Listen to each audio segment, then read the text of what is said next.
मैं इस सदन को याद दिलाना चाहता हूं कि 1931 के जनगणना में दौरान जब देश ब्रिटिश शासन में था, तब जिन्हें हम आज गर्व से एसटी यानी आदिवासी कहते हैं, उन्हें अलग श्रेणी ट्राइबल के अंतर्गत गिना गया था।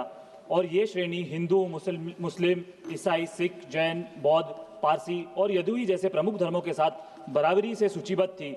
उस जनगणना में 82,50,000 से ज़्यादा आदिवासियों को अलग दर्जा दिया गया था और साथ ही ये भी कहा गया था कि आदिवासियों की विशिष्ट सामाजिक, सांस्कृतिक, आध्यात्मिक पहचान किसी अन्य संगठित धर्म के साथ समाहित नहीं होती है।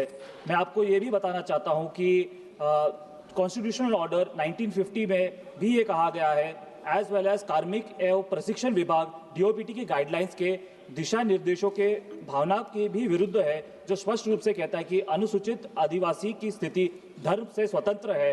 मैं आपको याद दिलाना चाहता हूं कि in the 2011 Ram Ratan case, the supreme court noted that the scheduled tribe in Madhya Pradesh like the Gonds have distinct customary and religious practices.